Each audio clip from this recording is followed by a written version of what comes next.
రకమైన వ్యాఖ్యలు కూడా చేశారు. అంటే ఈ దేశంలో అన్ని మతాలు సమానం కాదు. ఎప్పటికి కావు గూడా. ఎందుకంటే హ్మ్. భారతదేశంలో 80% ఉన్న హిందువులు. హ్మ్. హైందవ సామ్రాజ్యంలో ఛత్రపతి శివాజీ మహారాజ్ ఆ రోజే హ్మ్. తన జీవితాన్ని సంభాజీ మహారాజ్ ఇలాంటి వాళ్ళు త్యాగాలు చేసిన గడ్డ ఇది. హ్మ్. ఈ గడ్డ మీద ఈ సంస్కృతి కోసం, ఈ ధర్మం కోసం, ఈ సిద్ధాంతం కోసం, ఈ మనుగడ కోసం ఎంతోమంది వీరులు హ్మ్. ఈ ఇక్కడ త్యాగం చేసిన గడ్డ. హ్మ్. ఈ గడ్డ మీద చాలా సంస్కృతిని కాపాడాల్సుకోవాల్సిన అవసరం అందరికుంది. హ్మ్. కాపాడుకుంటున్నాం. ఈ మధ్య కాలంలో చాలామంది ఏమనుకుంటారు వెస్టర్న్ కల్చర్ వచ్చినాక ట్రెడిషనల్ కల్చర్ పోతుందనుకుంటారు. కానీ హ్మ్. కాదు. ఈ మధ్యలో చాలామంది చదువుకున్న వాళ్ళు కూడా అగైన్ మళ్ళీ కార్తీక మాసం, శ్రావణ మాసం అట్లాంటి అన్ని మాసాలు పాటిస్తా ఉన్నారు.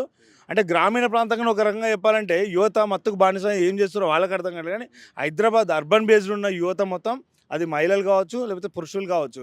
ఖచ్చితంగా వాళ్ళు కొంచెం ఒక ట్రెడిషనల్ లైఫ్ స్టైల్‌ని లీడ్ చేస్తున్నారని ఇలా కార్పొరేట్ కంపెనీస్ కూడా స్ట్రెస్ మేనేజ్‌మెంట్ కింద ఏ సబ్జెక్ట్ చెప్తుర్రు? భగవద్గీత చెప్తుర్రు. యస్మిన్ యదా వస్య తవ్యేవో మనిష తస్మిన్ తదా వర్తితవ్యం సధర్మ అనే సిద్ధాంతాన్ని ఈరోజు కార్పొరేట్ కల్చర్‌లో నేర్పిస్తున్నారు. అంటే కంపెనీస్ స్ట్రెస్ మేనేజ్‌మెంట్‌ని ఒక లీడర్‌షిప్ స్కిల్సే కావచ్చు, ఇలా టీమ్ లీడర్స్ కూడా కార్పొరేట్ సంస్థలలో కూడా ఈరోజు సనాతన ధర్మం భగవద్గీత ఆధారంగా చాలా పాఠ్య పుస్తకాలే కాకుండా ఇవాళ కార్పొరేట్ ట్రైనింగ్ మోడ్యూల్స్‌లో కూడా ఇంటిగ్రేట్ చేసిన క్రెడిబిలిటీ మన భారతదేశానికి ఉంది. ఈయనకేం తెలుసు వీధి కుక్క యూట్యూబ్‌లో ఇవి చిన్న చిన్న వీడియోలు చేసుకొని బతికేటోళ్ళకు సనాతన ధర్మం గురించి కానీ, భారతదేశ సంస్కృతి గురించి వానికి తెలవదనేది మన ఆలోచన. ఆడొక ప్రీ మెచ్యూర్డ్ బేబీ.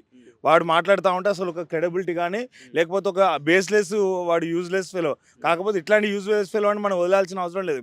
ఎక్కడికక్కడ వాడిని ఫస్ట్ అన్‌ఫాలో చేయాలి. ఫస్ట్ ఎయిడ్ అని దొరికితే ఆడిని మొగోళ్ళు కొట్టొద్దు, ఆడోళ్ళు కొట్టొద్దు. అటు ఇటు కాకుండా